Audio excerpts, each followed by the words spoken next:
Awesome. All right. Welcome, everyone, to Peace Through Action USA's virtual learning event, Navigating Emotional Dynamics, Building Clarity, Safety, and Connection in Relationships. Before we begin, a few quick arrangements. Tonight's event is being recorded. We encourage you all to join us with your display name, cameras on, and microphones off. If you prefer privacy, however, you can disable these to the extent that feels comfortable to you. You're also welcome to use the chat for questions or comments throughout the evening. We recommend speaker view or gallery view, whichever is most comfortable for you. Again, welcome to tonight's session, Navigating Emotional Dynamics, Building Clarity, Safety, and Connection in Relationships, with our guest speaker, Annette Oltmans, founder and CEO of the MEND Project. We're so grateful you've joined us for this important conversation on how emotional dynamics affect safety, belonging, and connection in our relationships. So first, we're just going to take a bird's eye view here and talk about some welcome and context. So for context, tonight we'll explore several key insights together. We'll discover how emotional abuse is often hidden or minimized, but its impact can be profound. Patterns like gaslighting, deflection, and blame shifting can cause lasting harm. One of the most important insights we'll explore tonight is that clarity, really naming and recognizing what's happening, is the first step toward healing and creating safer communities. I'd like to introduce our work to people who are unfamiliar with Peace Through Action USA. So at Peace Through Action USA, we inspire and equip everyday people to increase safety, belonging, and peace in their relationships and communities by cultivating their compassion and increasing their constructive communication and conflict resolution skills. We believe everyone has a role in building peace, and gatherings like tonight are part of that journey. We also want to recognize our partners, Broadview Church. Broadview Church has been a steady supporter of our work in Calvert County, Maryland since 2003. And the Calvert Peace Project is our flagship site for civic and social engagement activities with a focus on peace. Broadview Church's partnership makes events like this possible, and we are deeply grateful for their support. So I'd like to start us off with the one-word check-in. We'd love to get a sense of how you're arriving tonight. So in the chat, please share your name, where you're joining from, and one word that captures the emotion you're bringing into this space. We'll take just a minute to look at the responses as they come in. So feel free to introduce yourself and where you're from, an emotion you're bringing into the space, or potentially a goal you have. Eager to get to know everyone here. And it seems like we have a pretty wide distribution of where people are from tonight. So we've got East Coast, West Coast, middle of the country. It's always exciting to see that.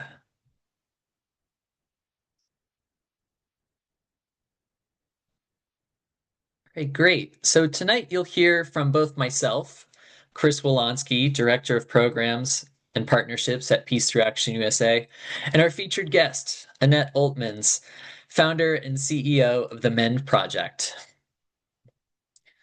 It is my honor to introduce Annette.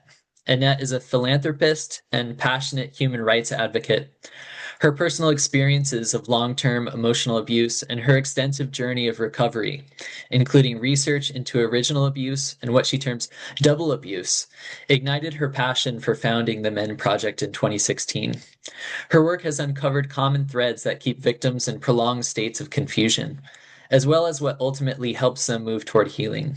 She has developed protocols now being taught across the United States in faith-based and professional settings. Her writing has been taught across the United States, published in AACC, Teen Vogue, and other outlets. We're so grateful to have Annette with us. Annette, welcome. I'll turn it over to you. First, can you be willing to share what inspires you to join us tonight? Absolutely. Thank you so much for having me. What inspires me is that emotional abuse is an epidemic in our society. And what's worse than that is that So often when victims who it's a very confusing dynamic. So most often victims don't understand the source of their relationship problems. And so they reach out to a faith-based community or therapist or a number of people helpers to try to solve problems. And these individuals that are supposed to help, unfortunately, have not been educated on what constitutes emotional abuse and what it is, how to respond, how to navigate the dynamic. And so I'm really passionate when anytime that I can talk about this and make the public aware. We do a lot of training for those people helpers as well as for survivors, because we something that stays in the darkness, in the shadows, thrives. And the more you can shine light on it and talk about it, the more we can find solutions and get help to those that need it most. Wonderful. Thank you so much for sharing that with us. Yeah. Um, so Annette has prepared a presentation, so we're gonna begin if that's all right. Yeah, Yeah. absolutely. Well, Okay. first off, hi, everyone. Um, Okay. I want to just give you a little bit of background about what the MEND project is, just so you know. It's a nonprofit organization, and we train anyone who's impacted by abuse and the responders who come alongside them. We're especially focused on educating victims and survivors because we believe that clarity, which Chris already said, is the first necessary step to healing from emotional or psychological abuse. We educate nonprofits, you know, all kinds of service agencies that take care of the marginalized, those marginalized populations. What we do at MEND is we have courses for responders, we have courses for victims and survivors, and we're sanctioned by the American Psychological Association to offer continuing education units to licensed therapists who are required to get continuing education each year. We also, you can tap into us for free. Well, first off, I want to say that our course for survivors, in case any of you are in that situation, is only 4 modules and $59. And we offer scholarships for those who can't afford it. It's a very comprehensive education that will really jumpstart you on your healing journey, and completely mitigate your confusion. You won't feel the need to ruminate. And, after you've been gaslit, you're like wondering what's real and what isn't, and you question yourself. It will eliminate that process for you. So I highly encourage you, if you're in that situation, to take our course. We also offer free monthly workshops that are posted on YouTube, where I dive deeper into various topics around communication and abuse. And we have a comprehensive website that has wonderful tools and resources, some that I'll talk about today, that will help bring you clarity. And I was going to, and on our website, we have over 100 blog articles that you'll find interesting on this topic. It's a complex and layered topic, but our writings aim to simplify the complexities so that they're really easy to understand. If you would like to partner with us, because we're a nonprofit, we love to have financial donors, and there's a link on our website where you can do that. And that's basically what I wanted to tell you about what MEND does. I want you to know that I'm not a psychologist. I'm not a lawyer. I'm a survivor, a content creator, and I've been conducting informal qualitative research for years by interviewing hundreds of victims, therapists, faith leaders, and other responders, as well as I've spent a lot of time researching academic work regarding abuse and then the traumatic effects that, the impact that it has on victims. So for the purpose of our time together, I'm going to refer to those who cause harm as offenders or abusers, and those who are on the receiving end as victims or survivors. And I'm also probably going to refer to the abuser as a male and the victim as a female, even though there are male victims and there are female perpetrators, but the vast majority is that there's male perpetrators and female victims. So just to simplify my verbiage, that's how I'm going to speak about this today. Okay. So statistics show that approximately half of all women and men in the United States have experienced psychological aggression by an intimate partner in their lifetime or coercive control. And research shows that people are experiencing overt forms of emotional abuse, and many are experiencing what's called covert forms of emotional abuse. And that's mostly what I'm going to talk about today. But covert emotional abuse, if there's overt forms of emotional abuse, that would be like raging, loud put downs, breaking things, punching holes in walls, physical violence, you know, calling you names, things like that. That's overt forms of abuse. But in every abusive relationship, whether it's child molestation, sexual harassment in the workplace, domestic violence, the common thread in all relational abuse cases is covert emotional abuse.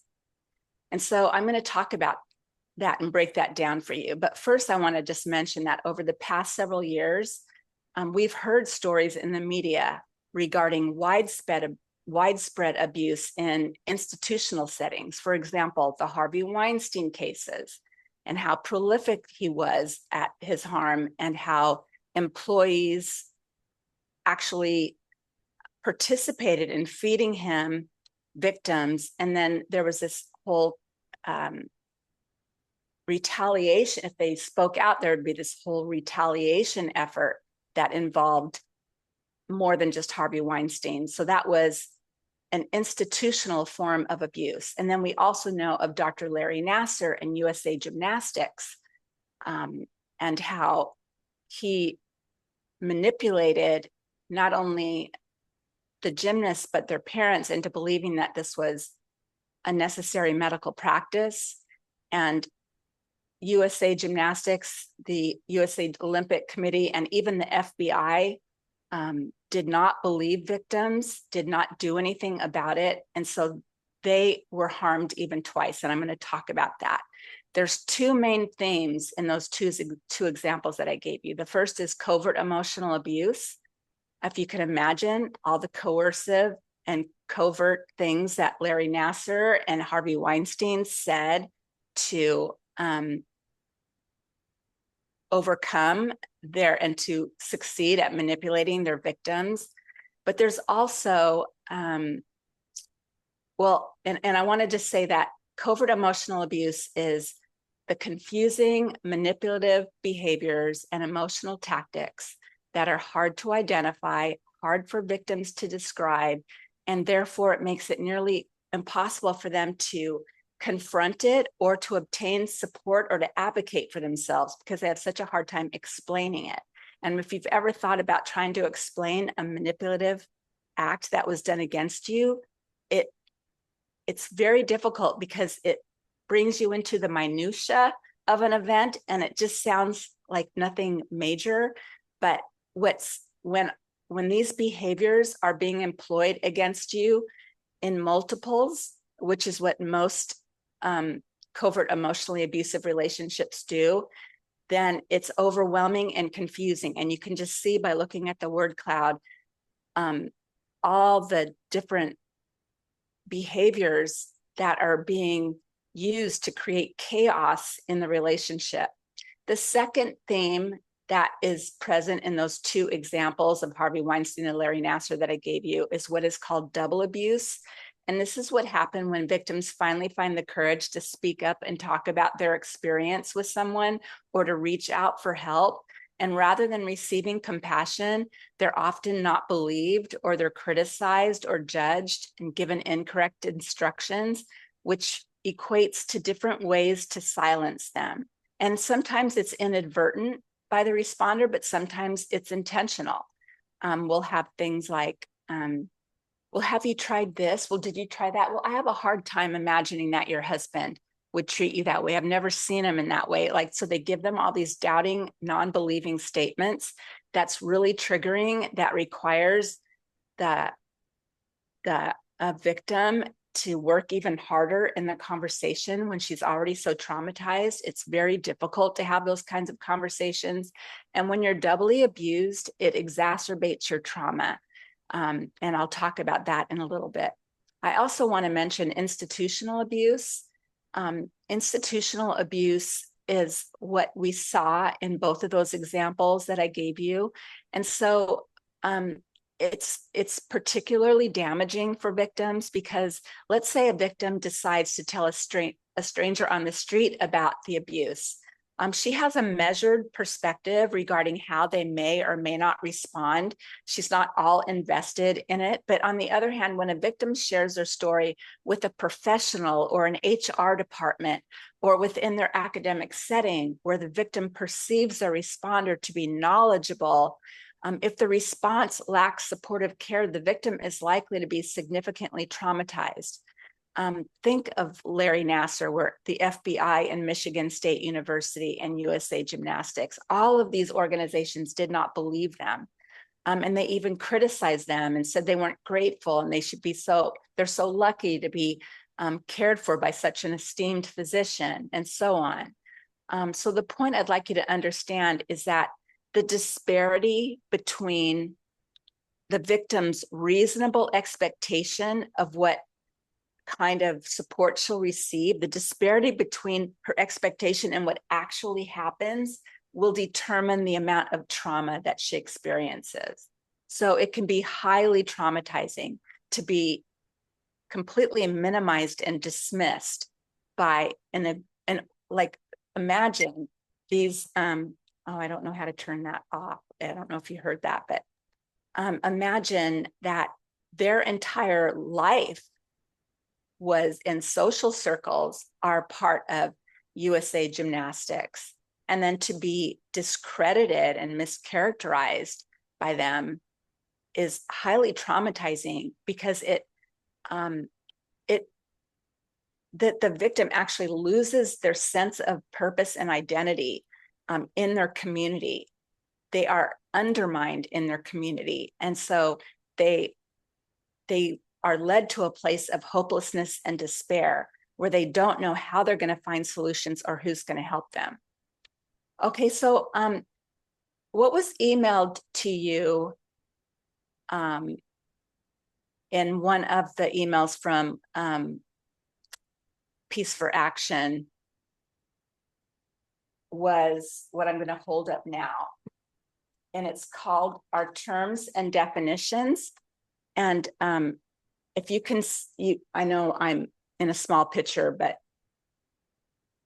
in this sheet, which you can also find on our website in our tools and resources section, there's like 34 different covert emotionally abusive terms, behaviors that are commonly used in these kinds of situations.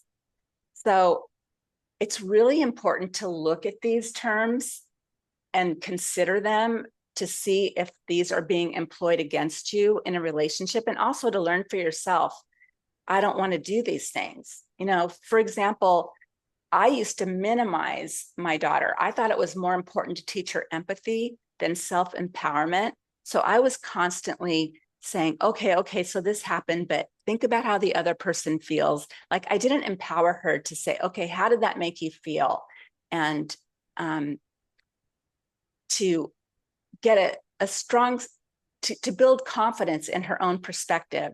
I didn't provide that for her in her younger years. I've since, once I learned that it was not, that it was a really toxic behavior, I immediately stopped and contacted my kids and apologized and said, I can see how I've done this and it was so wrong. So, you know, and then I talked to them about it at length because I wanted them to really understand how harmful it was and to try to reshape their thinking after all the damage that I felt that I had done.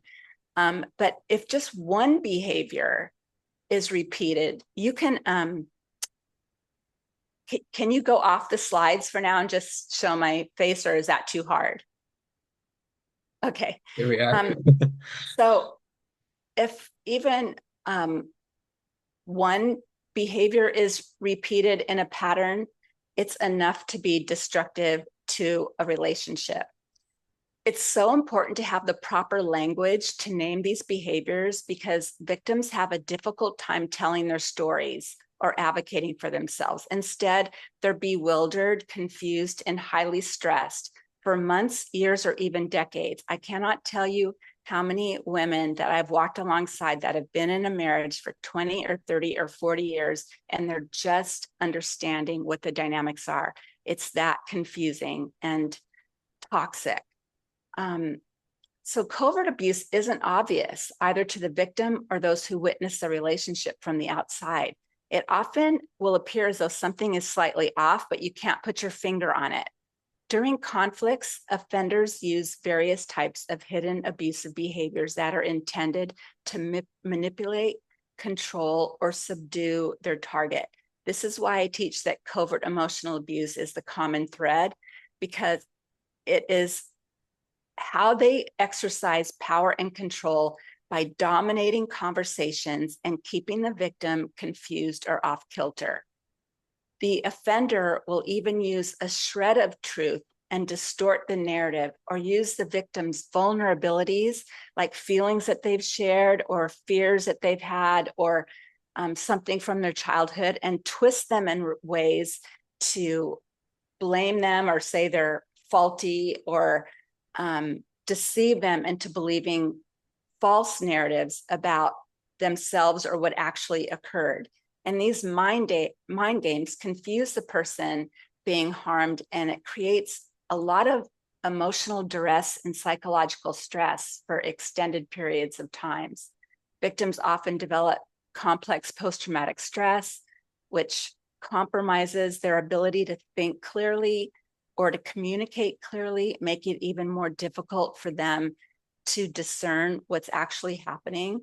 If you talk to a victim of prolonged trauma like this, they often have a hard time stringing their sentences together. They recognize that they're having a hard time, but they can't stop it. It's part of the involuntary shaking and autoimmune compromise and muscular skeletal compromise that happens with post-traumatic stress. And so I just encourage you to be compassionate and patient if you're talking to someone like that. So there's another form of emotional abuse that I briefly touched on, overt emotional abuse. Some will say that overt abuse at times can be easier to recognize. In other words,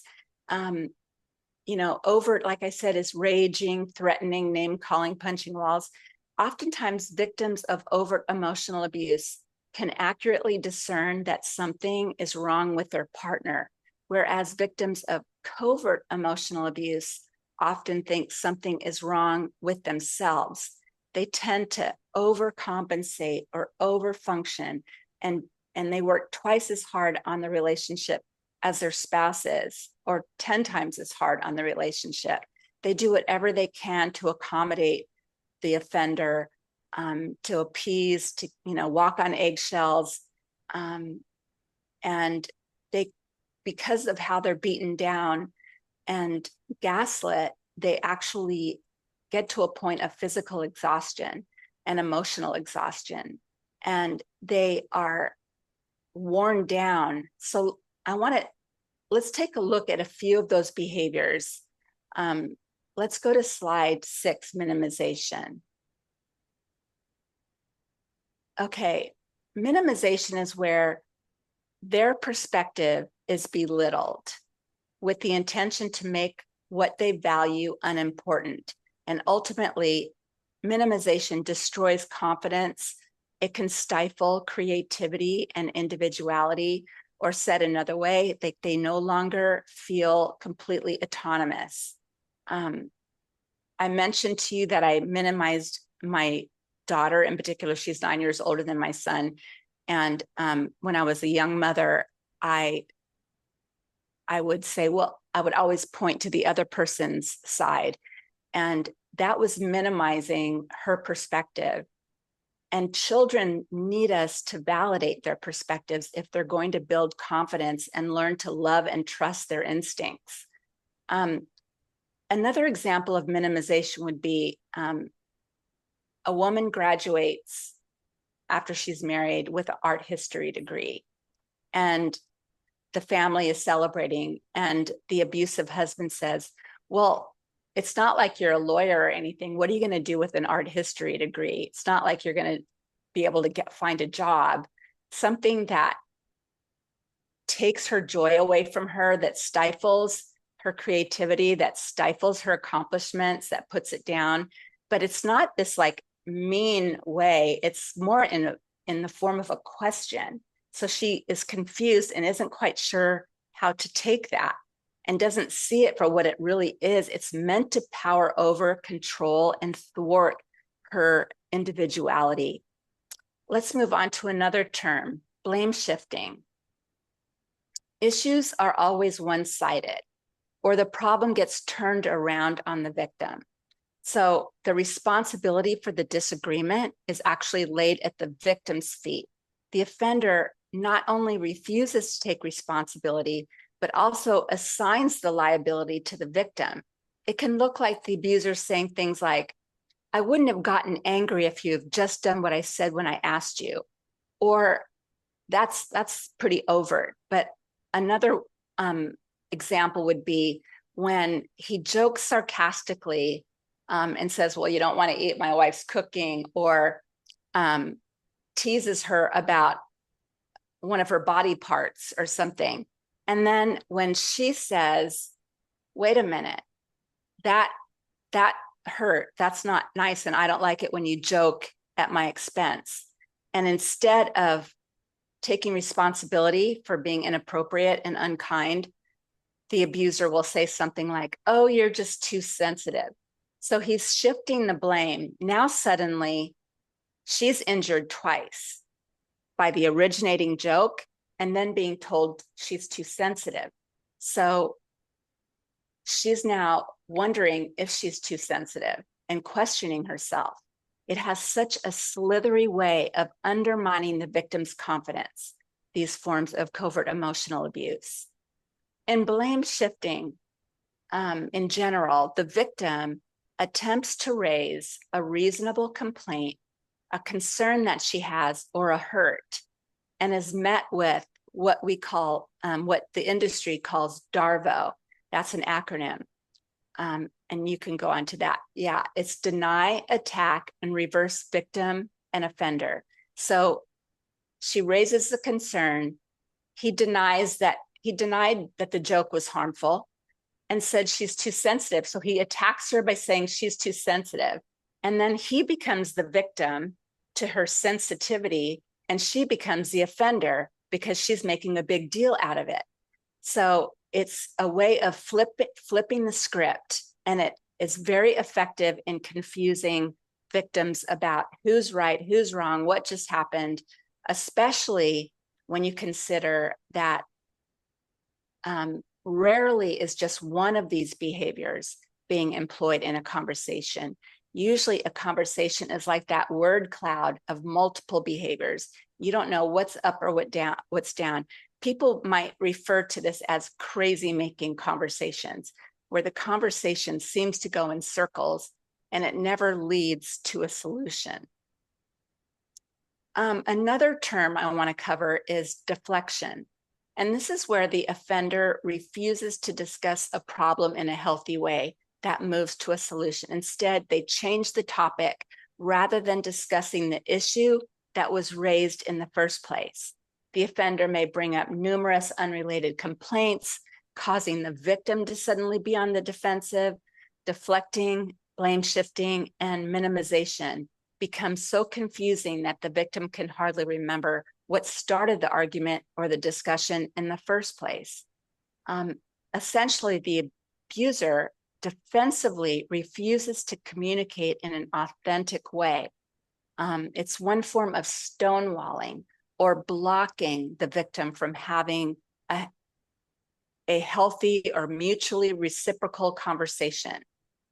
Another term I want to discuss is withholding. Withholding is one of the most toxic forms of abuse. It might look like a refusal to communicate, or they might withhold conversation altogether. Like, I wish I knew how to turn off my notifications. I'm so sorry if it's interrupting you, but it might look like a refusal to even engage, like where they'll walk around the house and they won't talk to the other person, or they won't acknowledge them in public. They withdraw affection. You might think of it, one form of withholding would be they retaliate after you've tried to have a meaningful conversation. They punish you for it, and they retaliate by giving you the silent treatment. And the silent treatment can go on for days, weeks, or months at a time. I've seen horror stories about this. And it's really difficult on the victim side because you're walking around living your life in your home, but you have to have this guard, protecting your heart and your words and actions, because this other person is refusing to talk to you. You can't relax and be yourself in your own home. It creates a lot of stress. In terms of withholding, some abusers will also withhold physical affection, or they'll control when affection can take place. Or it might be that they refuse to engage in physical touch or emotional physical intimacy. And I'm not referring to when a victim refuses sexual intimacy in boundary setting if she's being treated unkindly. I'm referring to when an abuser withholds affection as a form to power over, control, and dominate the situation, which is very oppressive and harmful. The next term I want to discuss is false accusations. We all know if we've been falsely accused of something, how much anxiety and distress it can cause. Think if somebody blames you for something you didn't do, suddenly you're defending yourself and you're explaining, even though you know it's not true, you still feel this need to explain and prove that you're not guilty of something. So it puts the victim on the defense, and abusers will use this often because it derails the conversation, and it is successful in stopping the victim from raising her own reasonable complaints or concerns. And this tactic is, this is interesting, I think.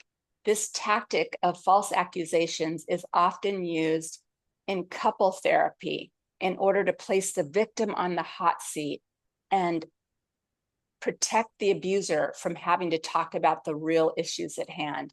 So it derails the whole point of having a therapeutic session in the first place. And the victim is traumatized because she's never heard and she's defending herself. Okay, the next point I want to make is that offenders will say and do just about anything to avoid responsibility and accountability. So the victim is met with an offender who will avoid responsibility at all costs. The victim rarely receives a sincere apology, or which would bring about healing. They're more likely to be given a partial apology or a false apology that doesn't follow up with change, or they'll be blamed for the pain the victim is feeling, as offenders are more interested in powering over the victim and winning arguments than they are in listening, gaining mutual understanding, or deepening their emotional connection. And that's something, deepening emotional connection is something that in a healthy relationship comes from conflicts. You have a conflict, you each listen to each other, and you process it with mutual respect, and then you come up with solutions. And it makes you closer and feel more emotionally safe. But when somebody is blocking you all the time, then you feel emotionally unsafe. So I also want to talk about chronic defensiveness. Um, all of these emotionally abusive behaviors are ways that help the offender's defensiveness win the argument to dominate the other person. So they have a lack of ability to look inward and to integrate with their partner's emotions and meet them where they are. They are defensive. They are overpowering the conversation. They are shutting the conversation down. Okay, so I think it's important to openly discuss these behaviors because we can all inadvertently be guilty of one or two of these, basically because we learned bad habits in our family of origin. But in these cases, we usually don't realize that they're harmful. But when it's pointed out to us, when we become aware of it, a healthy person will say, I don't want to be harmful. And from a wellspring inside themselves, they stop the behavior. But somebody who is entrenched in faulty beliefs and thinking patterns, they will not change. They may stop one tactic. Let's say if they're told to stop blame shifting, they might say, okay, I'm found out. I can't do that anymore. But they're going to shift over to another one of the many covert behaviors that allow them to remain defensive and overpowering of the other person. So they're not going to have an authentic change of heart. So we encourage you to become familiar with the rest of the terms in the list, because the more familiar you become, the more quickly you'll be able to recognize abuse when it's present. You won't be blindsided when it happens. You can actually anticipate what's coming and be really prepared to not be sucked into the circular vortex of crazy making. You can distance yourself and step out of a conversation like that and realize the type of person you're dealing with and choose to not engage. And I'll talk a little bit more about that later. I'm going to skip this section. And now I'd like to go on to the maze of confusion. And this was a resource that was sent to you originally when you registered for the webinar. The maze of confusion is a visual metaphor for a conversation. And so if you think about this maze represents both what unhealthy conversation looks like and what healthy conversation looks like. But wait, I'm going to just pause for a second. Before I talk about the maze, I want to say that I just went through some of the terms and definitions, and any one of those behaviors repeated in a pattern is enough to be destructive to a relationship. So for example, if someone constantly lies or constantly deflects, it will be destructive to the relationship. And if there's only one behavior being played out, the victim will be more capable of identifying the pattern. But the common experience is that multiple behaviors are in action, demonstrating a serious character defect. And the more covert emotionally abusive behaviors the abuser uses, the more toxic, confusing, and traumatizing it is for the victim. So the victim is stuck in this cloud of confusion, not able to unpack what's actually happening. And so we can all do unhealthy things at times, but when they're pointed out, hopefully we have matured enough to be willing to value how self-reflection is our responsibility and it's healthy. And unfortunately, abusers don't self-reflect. They don't have an inner critic, they have an outer critic. They're criticizing their partner. They're viewing them as a less than equal partner, something to dominate and control. So the maze, a healthy conversation is represented by the gold line, and it allows for mutual listening. We want to listen to each other. Some people don't have the capacity to listen because they won't self-reflect. So they're defensive and they power over and they talk over you. That's abusive. A healthy conversation allows for mutual listening. It's always mutually respectful. It has a collaborative spirit and even a sense of curiosity to have mutual understanding. Tell me more. I don't quite understand you. Can you explain that in a different way?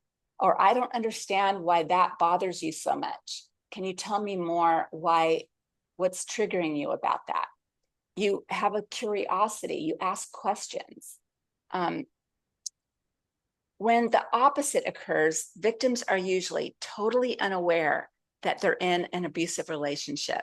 Instead, they're trying desperately to communicate with somebody so broken that mutuality and reciprocity are nearly impossible for the victim to attain. They don't experience it. And some people may correlate this with narcissistic behavior, which it is, but it's also helpful, I think, more so than saying there's like there's many different types of narcissists. So rather than focusing on a diagnosis, you can say there's narcissistic tendencies and focus on the specific behaviors, because focusing on the behaviors leads to clarity. You could study narcissism for years and not have an absolute answer about your specific relationship. But when you focus on the behaviors that are most commonly employed against you, then you really have the proper language to be able to speak to yourself internally and to advocate for yourself with others. So victims, like I said before, can languish in these relationships for years, not understanding what the source of their problem is. So learning how to navigate the maze, and when you're in a conflict or when you're going to sit down and have a discussion, can really help you move that conversation through to solutions. If you look at the other part of the maze, all the roadblocks, that's what the victim experiences. It's one roadblock after another. And there's never satisfaction in the conversation. There's never empathy. There's never solutions. There's just roadblocks, different methods to shut her down. And it's really traumatizing. Okay, so now I'd like to pause and see if there's any questions that you have.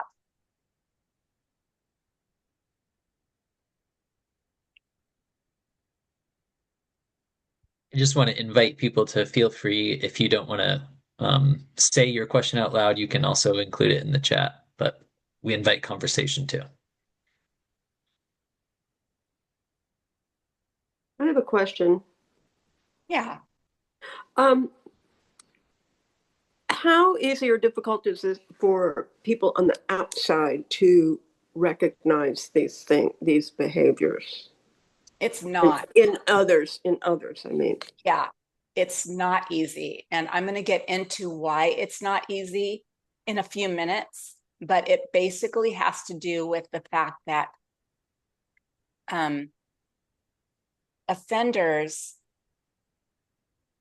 care very much about putting on an act because they're not comfortable in their own skin to be authentic. They can't self-reflect.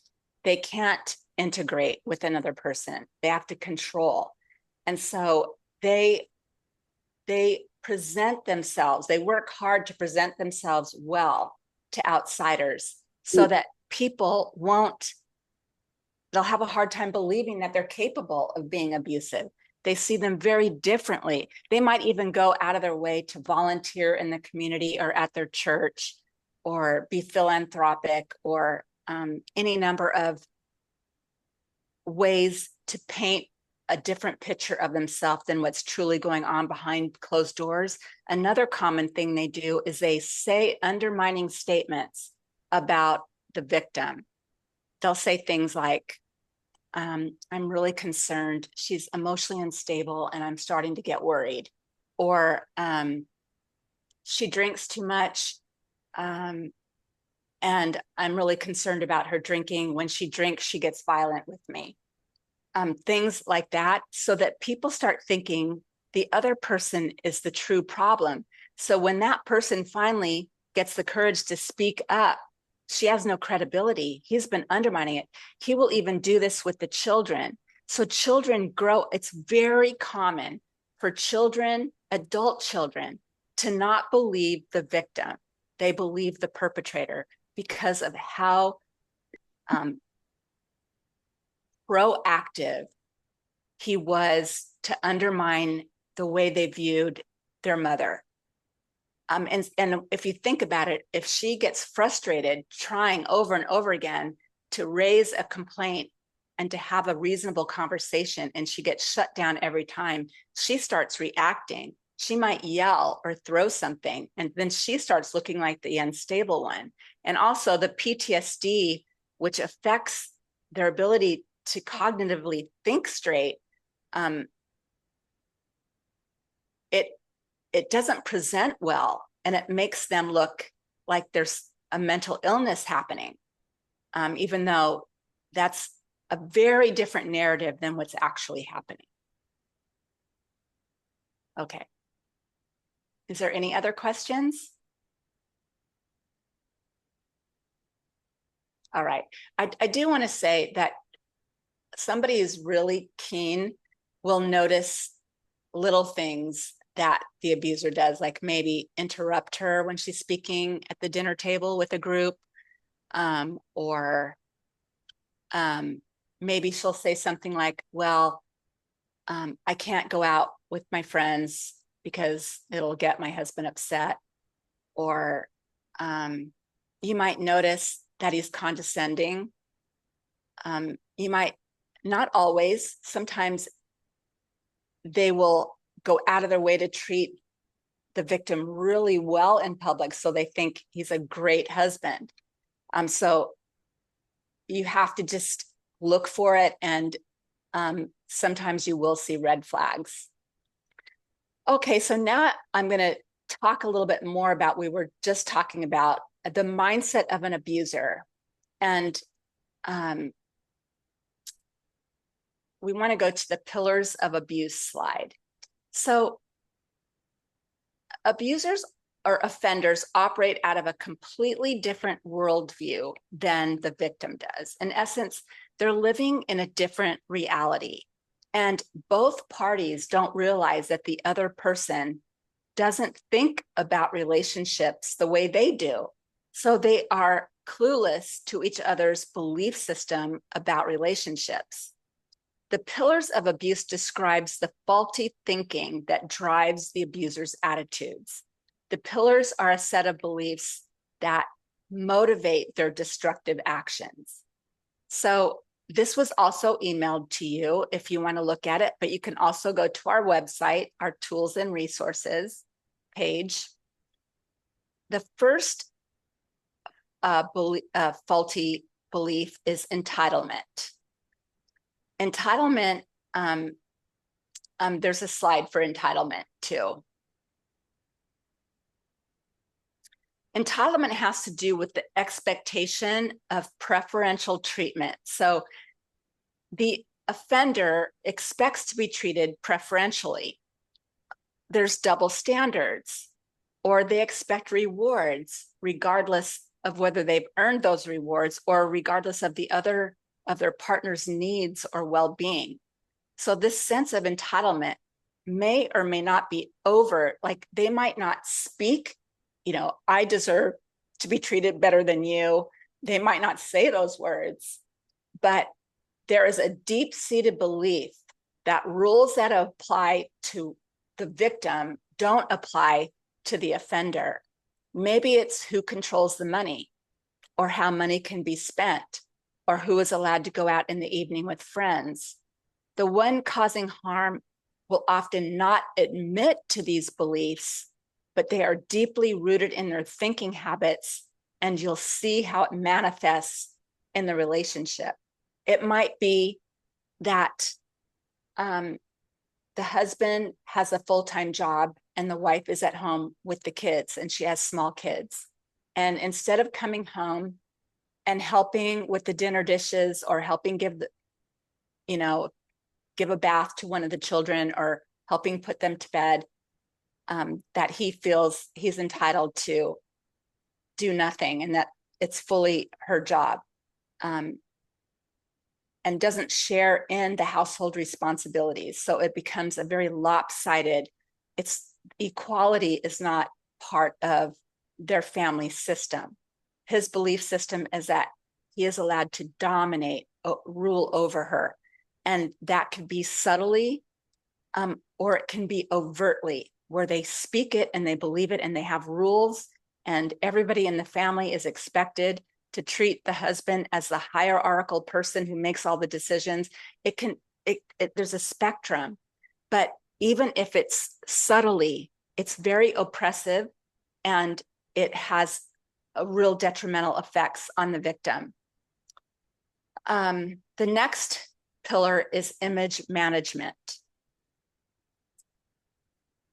Image management looks like the protection that I talked about this when I answered the question. They protect their own image to uphold like their social status with their friends, their social norms, or maybe it's they're involved in a political group, a political activist group, so they want to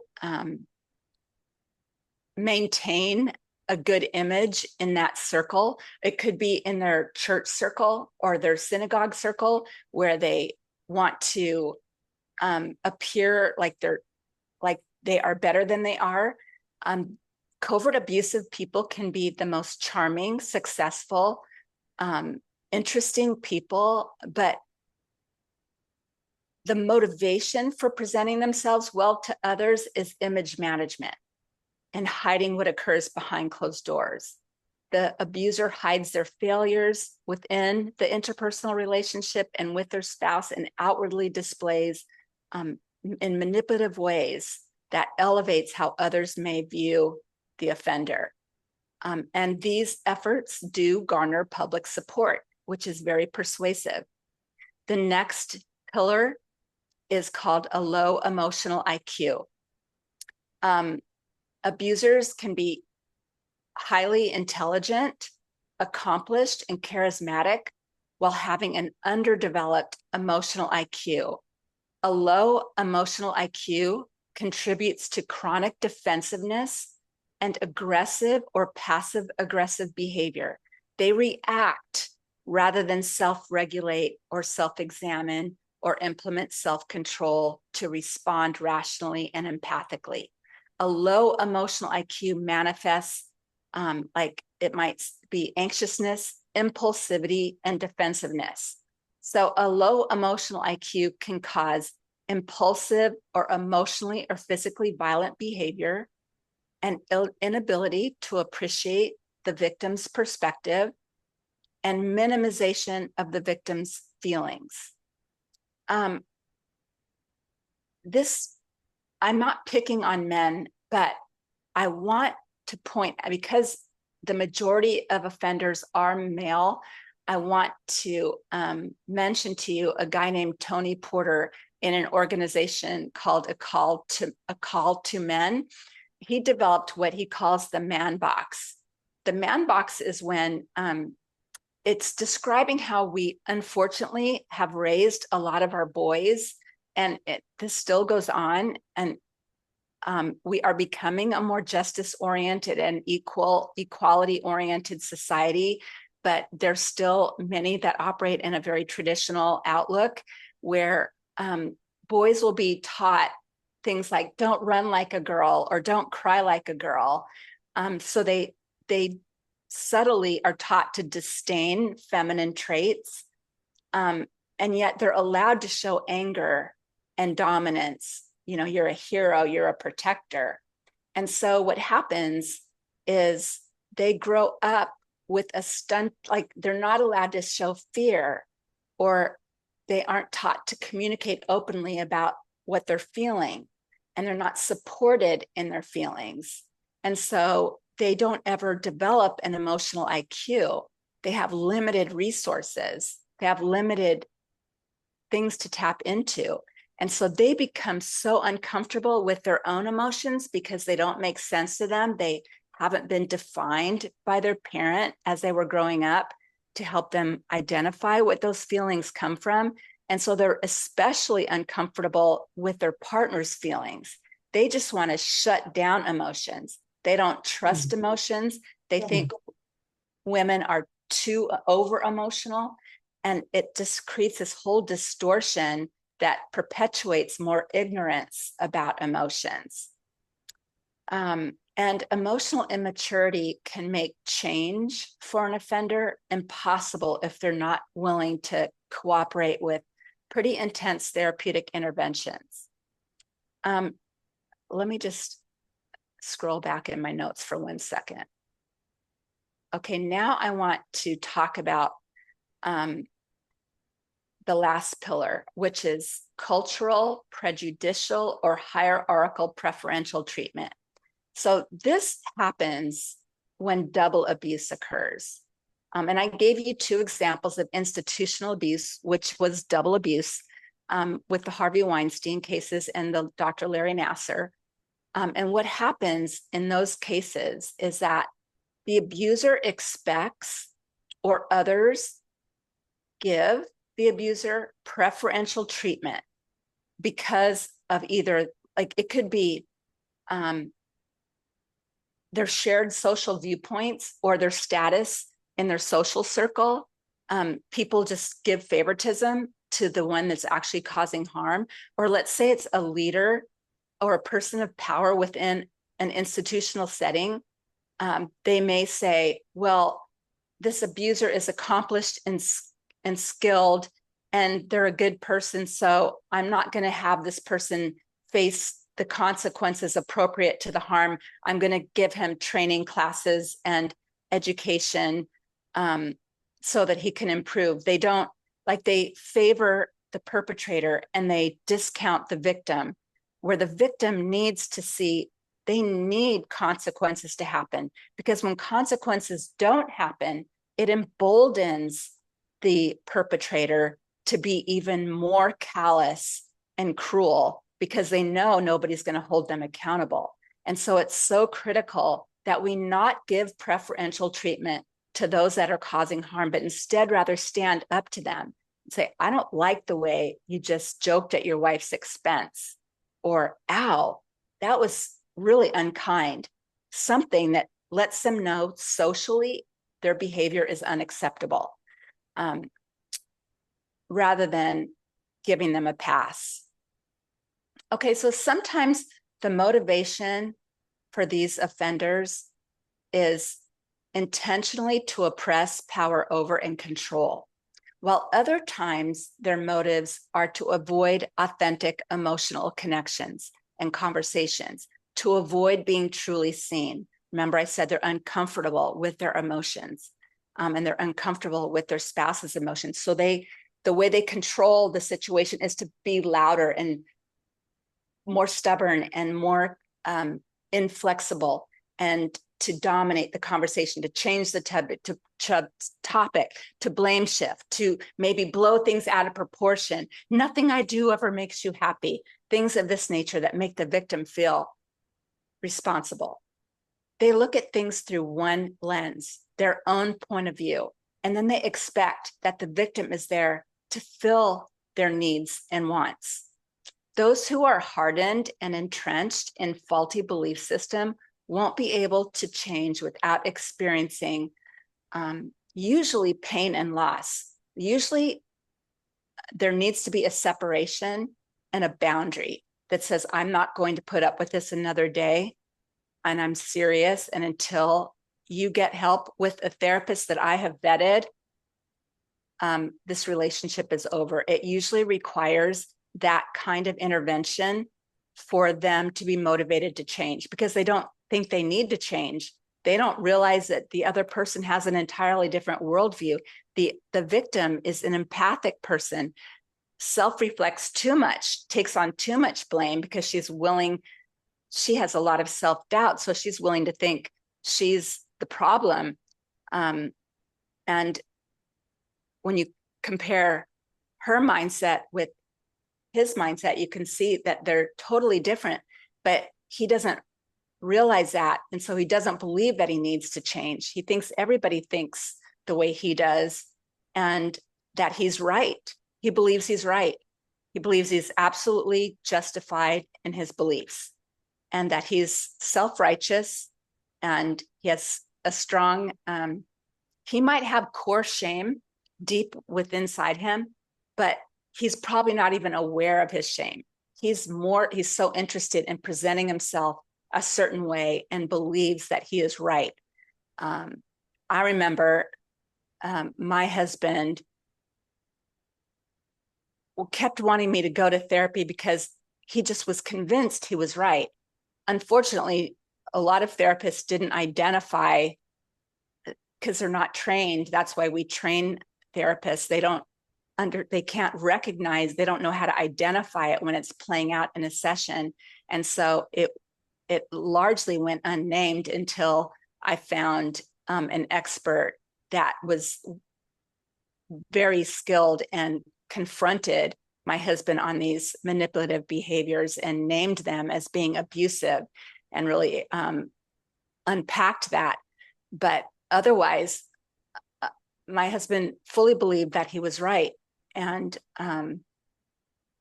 even though he was doing all these behaviors, they are convinced that they are correct. What I learned in my original research, and which has been confirmed over and over again with each survivor that I walk alongside, is that clarity was the first necessary step to healing.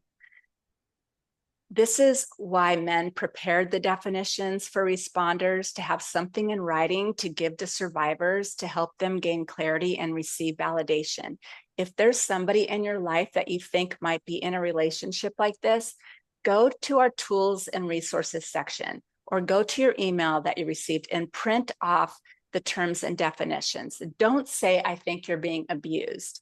Don't over confront them, because that's kind of blindsiding. And then they may defend the one that's harming them because it's too much of a leap for them to come to that. Instead, you just pull out the terms and definitions and say, a couple of things you mentioned reminded me of a couple of the terms on this sheet. I want you just to read over this sheet and circle anything that you feel like you're experiencing, and maybe it'll help you get to the bottom of what's really going on. You say it and let them read it, and from a wellspring inside themselves, they will discover, they'll say, oh my gosh, thank you for that sheet. Finally, somebody has the words to describe what I couldn't find the words to describe. Now I know how to describe it. And now I know what it is. Now I know it's not my fault. So it's a very effective tool.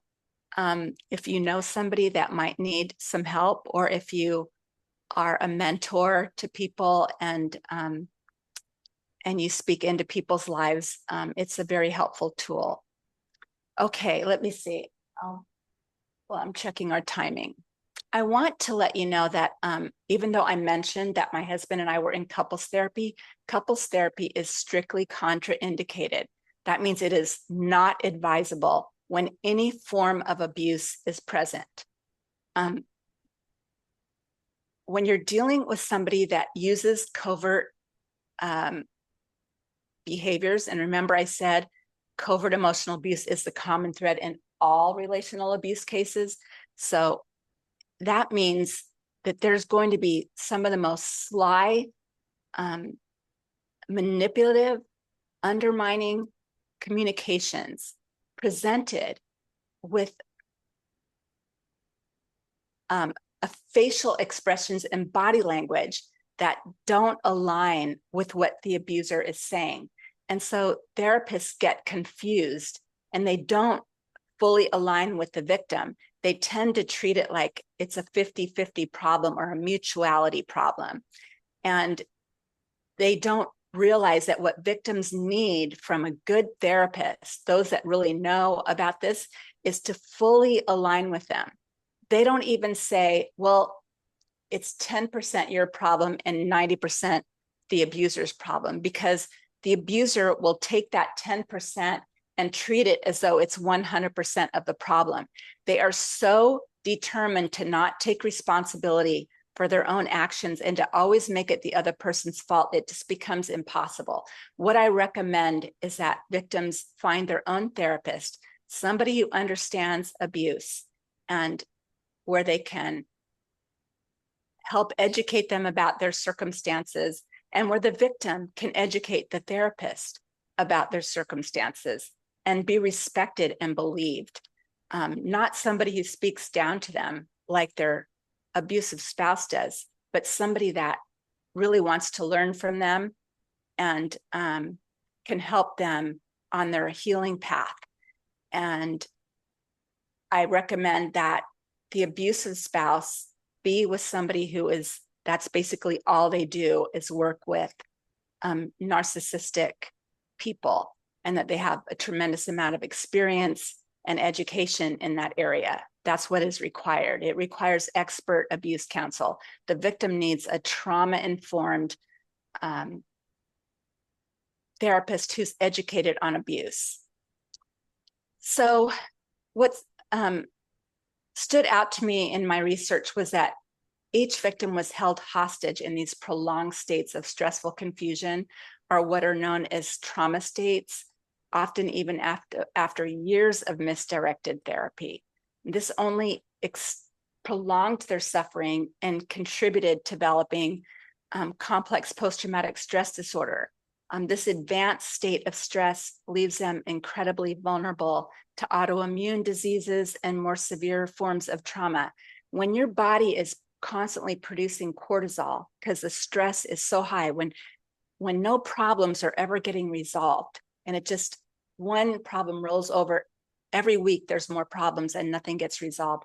The stress is constant, and that cortisol compromises their immune system. So they might start getting gastrointestinal problems, migraine headaches. My blood pressure kept dropping and I would faint. And this happened in the most inconvenient places, like in a restaurant or whatever.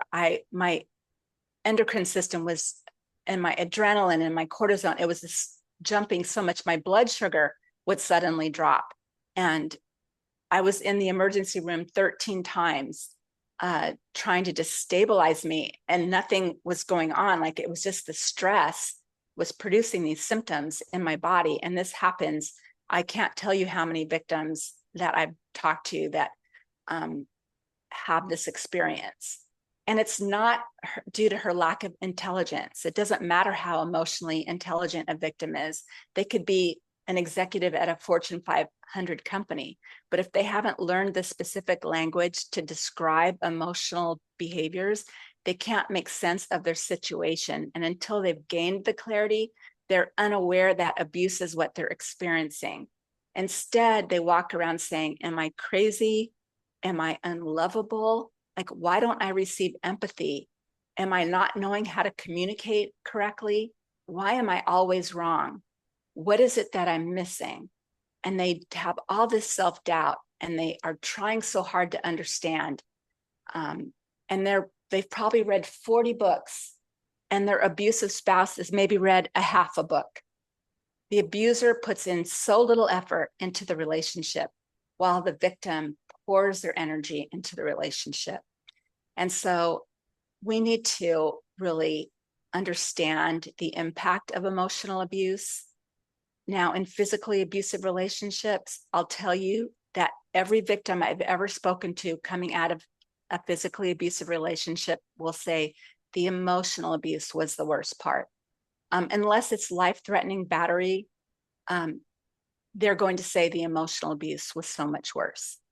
And so it's really important, because whether it's bullying in a school ground, or child molestation, or domestic violence, victims are hungry for compassion. They're hungry for someone they can be confidential with, and they really need support. And remember, offenders, on the other hand, will say and do anything to avoid accountability and responsibility. This means they will lie right to your face, even if they have the utmost integrity in the workplace. When they're talking about their relationship, they will lie. They will scapegoat the victim. They'll use false accusations. Their number one priority is to keep the focus off themselves. They want the focus to remain on the victim's shortcomings. It's almost, sometimes it is the deliberately, where they think about what they're going to say and do.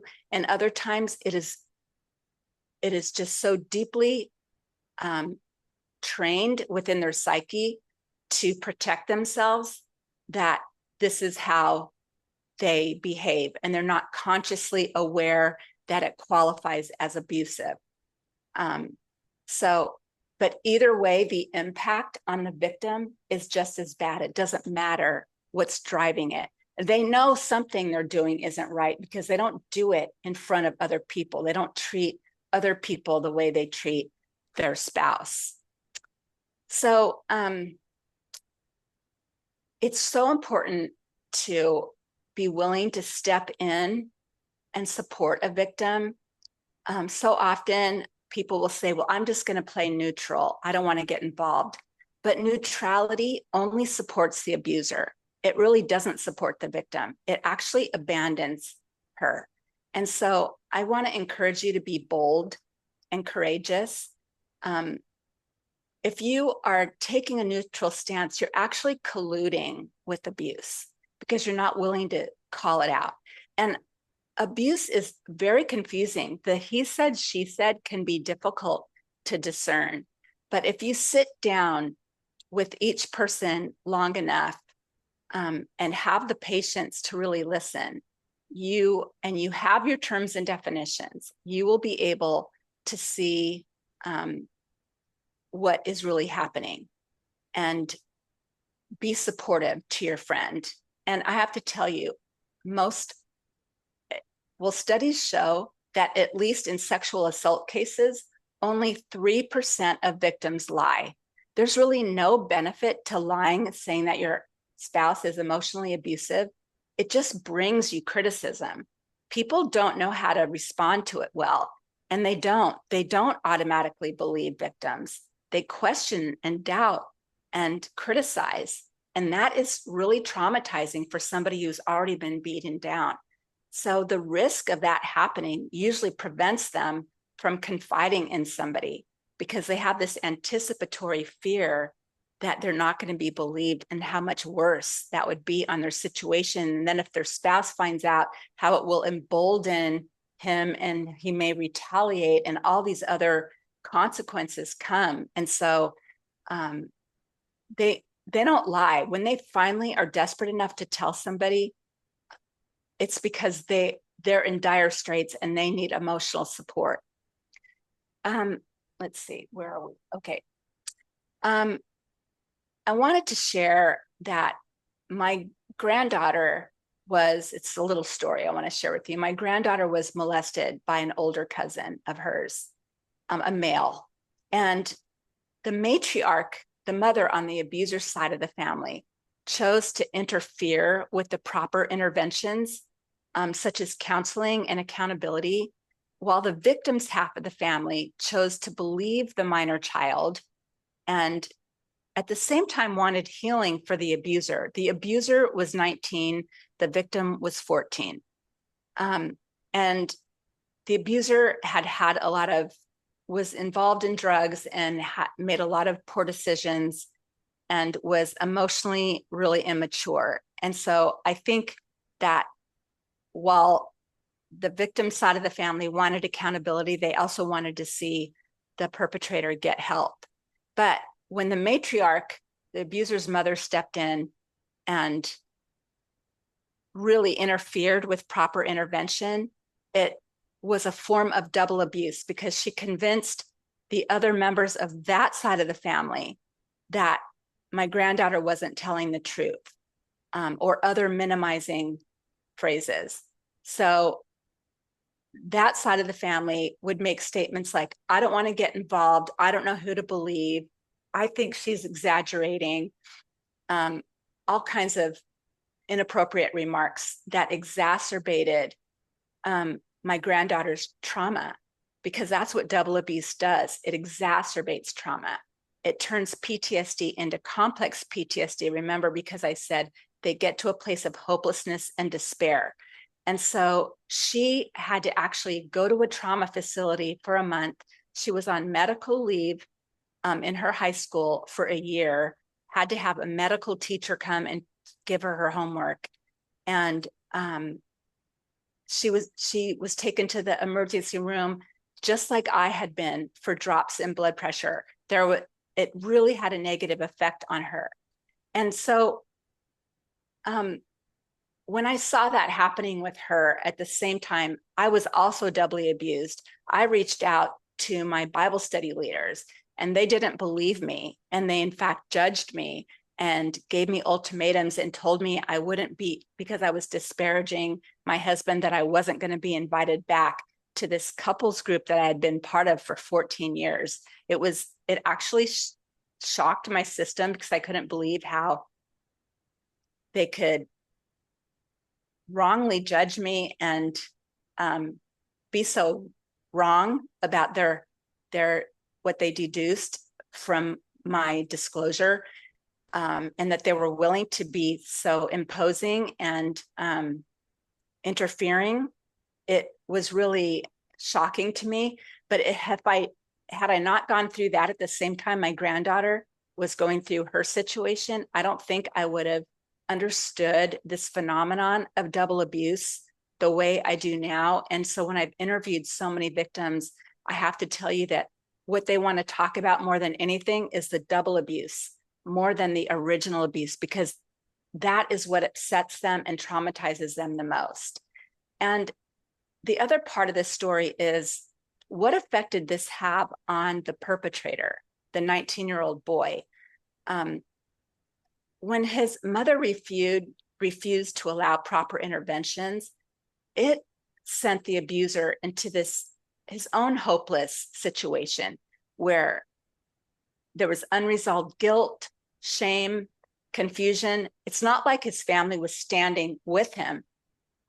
They were standing against us, but still judging him and not providing him the counseling that he needed. They mostly wanted to sweep it under the rug. And so he felt responsible for breaking the two families apart. My granddaughter felt responsible for breaking the two families apart. And he never got the help that he really needed. And that perpetuated into more drug use. And I mean, he's actually in prison serving a 9-year sentence right now. And he will say that was, he fully accepts responsibility for what he's done and what he did and doesn't blame anyone, but he will say that it was a pivotal moment that sent him into a downward spiral because of all the shame and the rejection, and being ostracized and not walked through the restorative justice process of really being held accountable and having to face the music on what he had done. And so it just shows that abusers need to experience accountability and opportunity for reparation if the victim is willing to do so. And it shows the damage that the matriarch in this family caused. I like when Martin Luther said that the silence of good people is more dangerous than the brutality of bad people. And I really believe that to be true.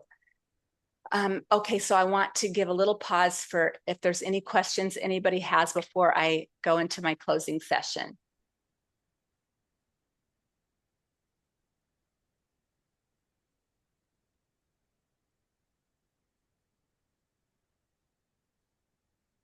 No questions?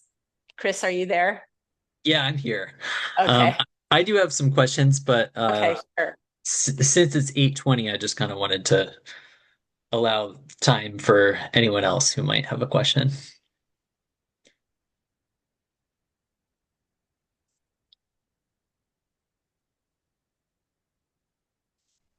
No. Nobody? All right, well, I'll Okay, I ask have one. one question. Okay, great. So, if we're in a situation where we see that it's obvious that someone may be experiencing this abuse, but they may appear to not be, they may be in a position where they're not accepting what they're going through, what would you recommend? Um, how do we handle that looking in from the outside if we see like a loved one or a friend potentially going through this cycle and we want to support them? Yeah, it's such a good and kind question. Um, what I try to do is, or what I recommend is to show up as a person who, if you have the kind of friendship where you've given advice, stop giving advice. Start just being a good listener, where you, instead of giving advice like you should do this or you should do that, to say, well, how does that make you feel when that happens? I'm not saying they're talking to you about the relationship, just in general. Start being inquisitive. Start creating a situation where you're a really safe person to talk to, who's never going to come back and hold a mirror and say, well, why didn't you do this? Or you should do that, or whatever. Unless they specifically ask, what would you do? If they ask you that, then of course, give them an answer, a thoughtful answer. But other than that, it's so much better if we realize that in our relationships, if we simply are good listeners and meet them where they are and say things like, I'm so sorry that I would be hurt by that, or you didn't deserve that. Nobody deserves that. Things of that nature. Where you fully align with them and they feel safe with you, then as you build that trust, you're able to then later, maybe a month or two later, show them the terms and definitions, like I said before, where you just sit down and say, you know, you've mentioned a few things and I've noticed a few things, and I thought that it reminded me of, maybe say one of the terms like catastrophizing, when the spouse blows something out of proportion. So you say, it reminds me of that. And I learned about this list, and I'd love for you to go through it and see if any of these other behaviors resonate with you, because I care so much about you and I'm concerned for you. It's not in a judgment way, it's in a supportive way. And then if they go through that, I mean, you might even go first and say, I realize my mom and dad used to do this to me all the time. And this I've experienced from my spouse, or whatever it is, to just break the ice. But usually when they see the terms and definitions and they start reading the language, as long as you aren't saying, as long as you don't come at them, I say this, well, the Men Project, we use this phrase, don't over confront, but don't under inform. So as long as you're providing information and withholding, like, don't emotionally react and go, oh my God, you're going through, oh, that's horrible. Like, don't do that, because then they're going to be afraid to tell you more, because your reaction they have to contend with. And they're just dealing with their own emotions, and they might not be ready to really name it as being abusive or really outlandish, or they might not recognize it for the big problem that it is. So the more calm and just calming emotional facial expressions and body language, the more effective that you will be to create a safe environment where they're willing to confide and talk to you about this sort of thing. I would also use the Maze of Confusion, which you can print from our website on our tools and resources section. It's a really helpful tool. That's a nice question. Anyone else? What is your website? themendproject.com, MEND, like dog.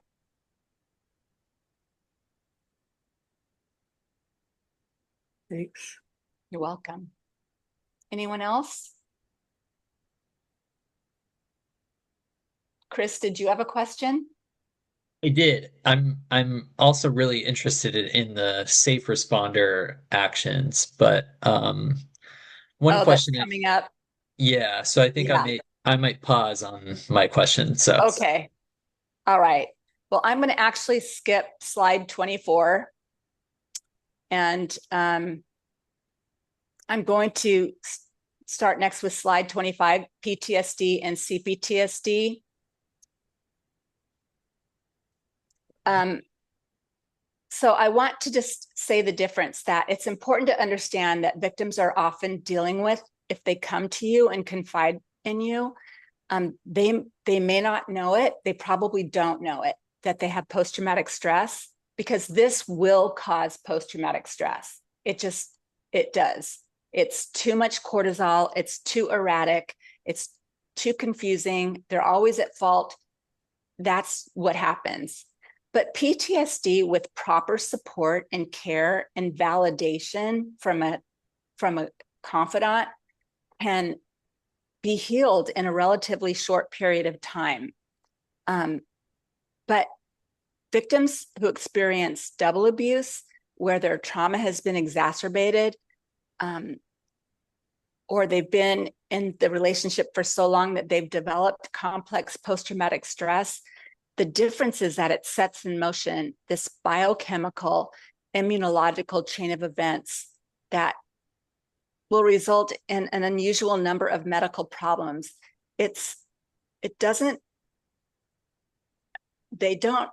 Their presentation is unattractive, like they might vacillate and one day be really angry to completely petrified and in a state of terror because they're fearing the retaliation that may come and they don't know what their spouse is capable of. It might demonstrate in complete numbness or like hysterical crying.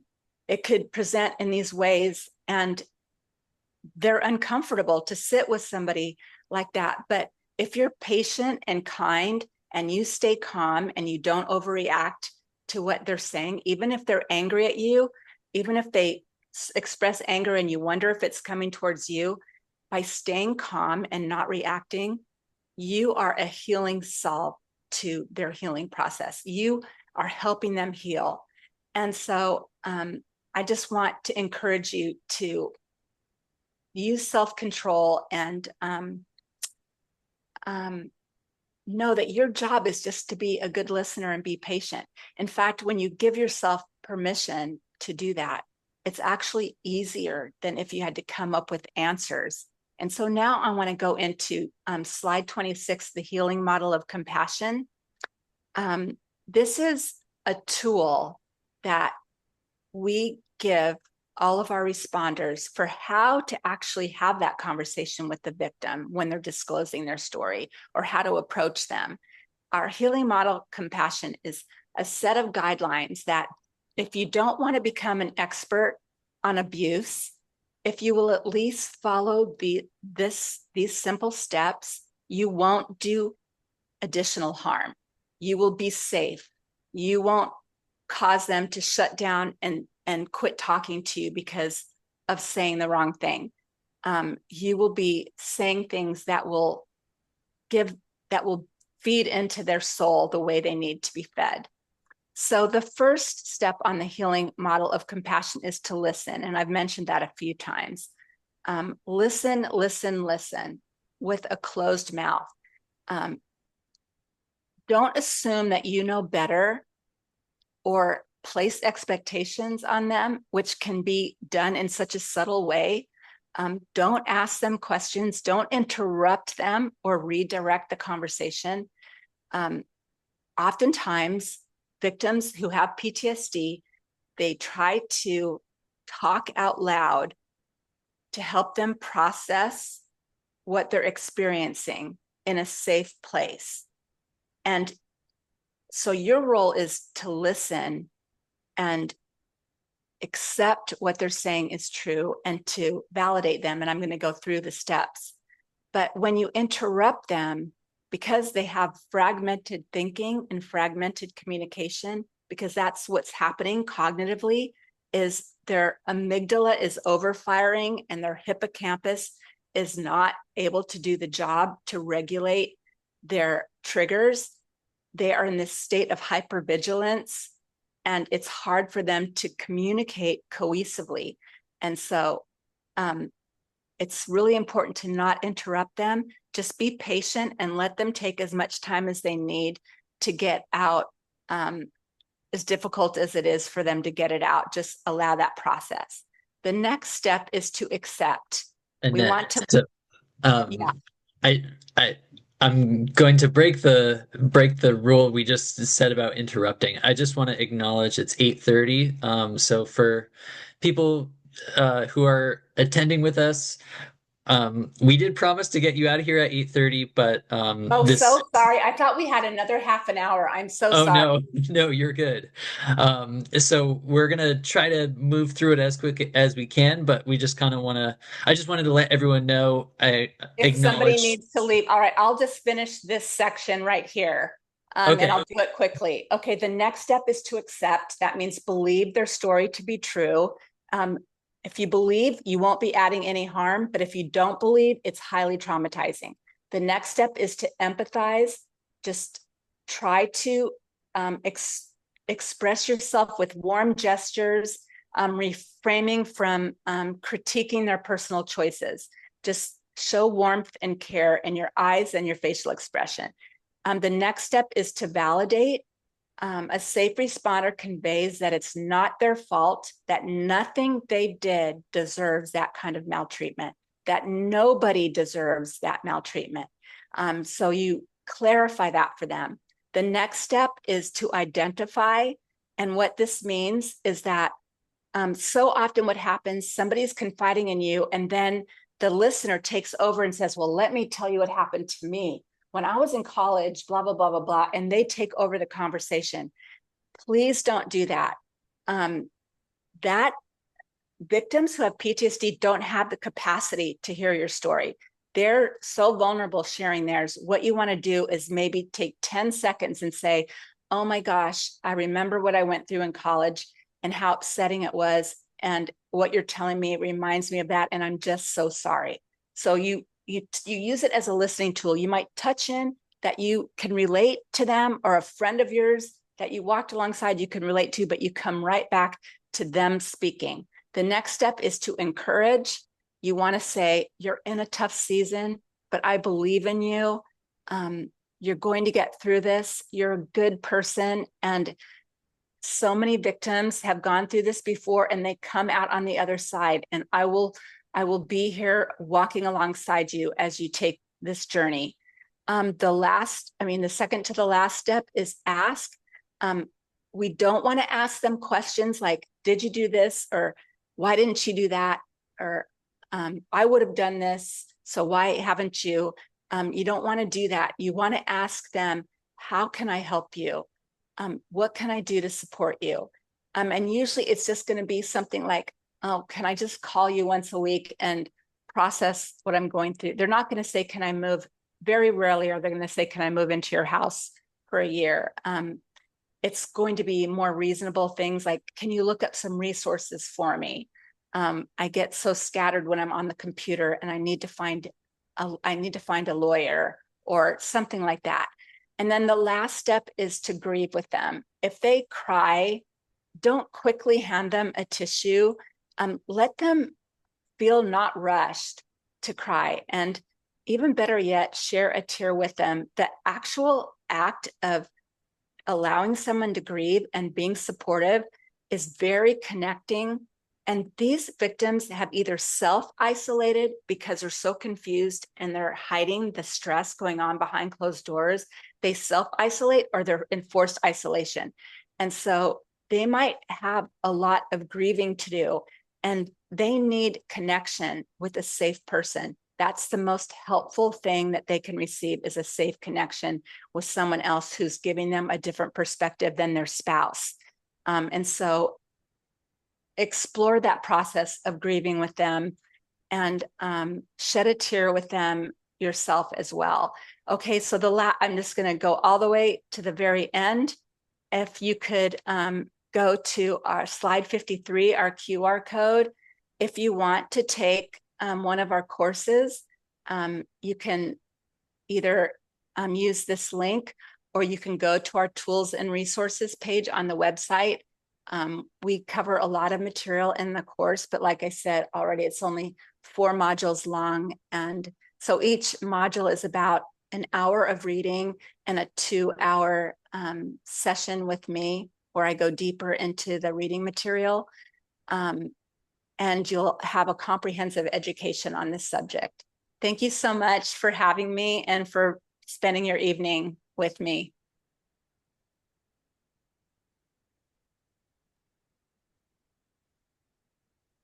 Are there any other questions?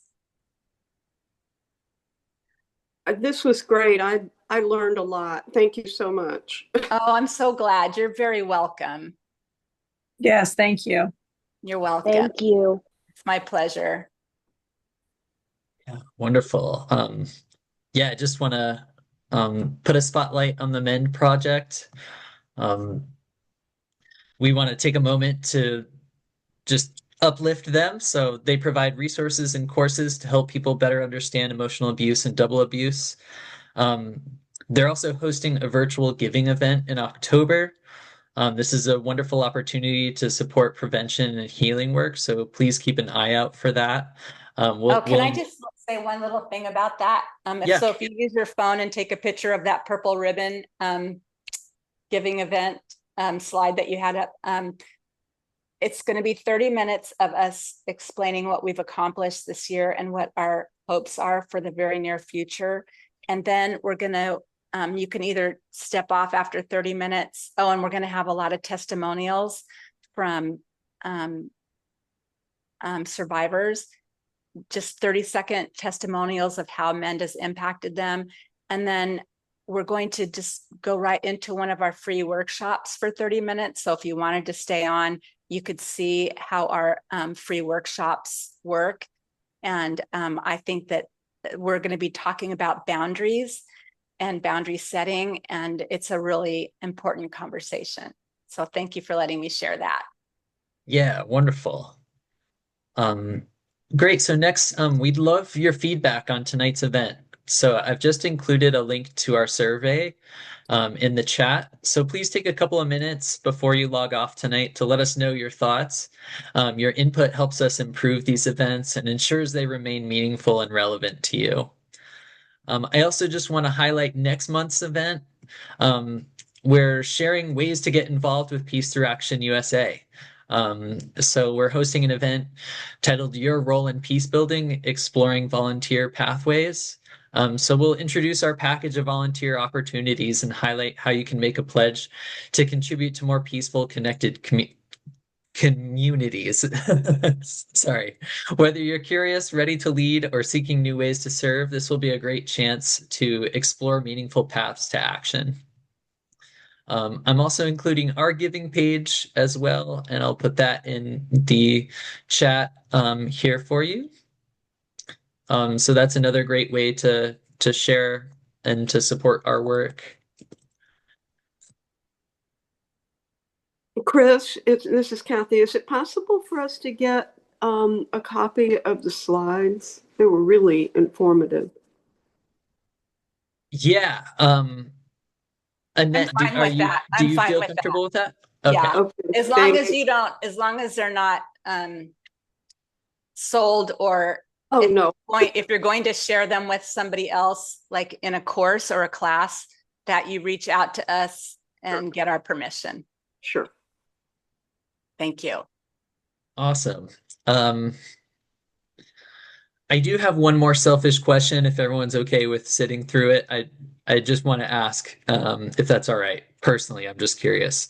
Annette, if you don't mind, could you just share a little bit about what, because we did talk about some observable behaviors that abusers may demonstrate. What are some kind of telltale signs that someone may be going through something, or for someone who may be in the audience and they're not sure if they're experiencing that in themselves? What are some what are some of those signposts for people who may be experiencing that? You're going to experience, if it's a friend, they're not going to be really consistent returning phone calls. They're isolating more. They might really show up well when they show up, but they're not letting you really see what's going on behind closed doors. They're not open. Or you might notice that there's serious isolation and reclusiveness, a withdrawal. You might it could look totally different than that. It could be that when the couple is out together, that the victim is actually, this is what I did, which really I'm sure confused people, is I knew that I could say things that I couldn't say at home. So I would say, oh, you're so rude to my husband, or something really inappropriate to say publicly. But it was kind of like I was containing all this stress, and it leaked out in those ways, because that's where it could, which, like I said, is very counterproductive, and it didn't serve me well. But you might see like you might see anger in the victim, frustration and anger, especially if they've come to realize that they're really being consistently treated unkindly. They might not know it's abuse, but they're going to build up a lot of frustration, and it's going to come out. And so don't assume that that person is, the bitch. Let that be something that you pay attention to as evidentiary information that you want to look at even more closely. If you find that the person is shaking uncontrollably, like it doesn't have to be like this, but just shaking and their voice is shaking, or that they're very secretive, those are signs of post-traumatic stress.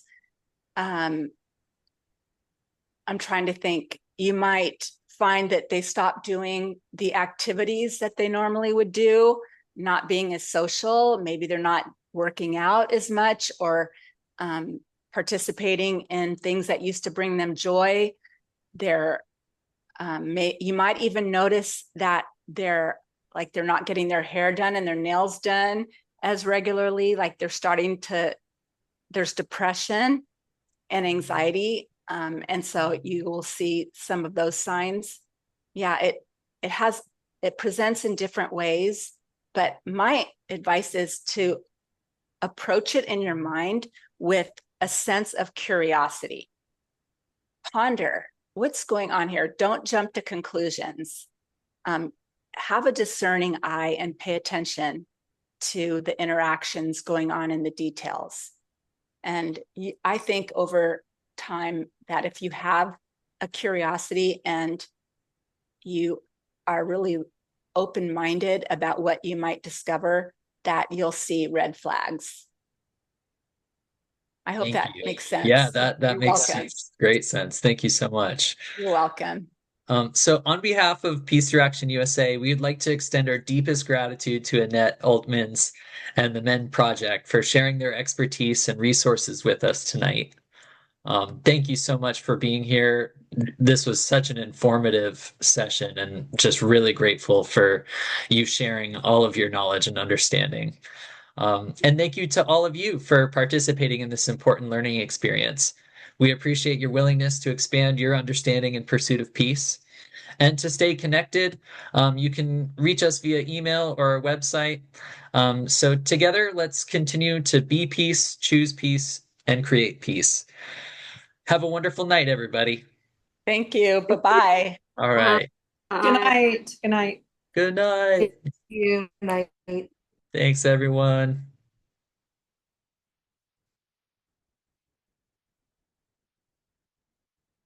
All right. Thank you, guys. See ya.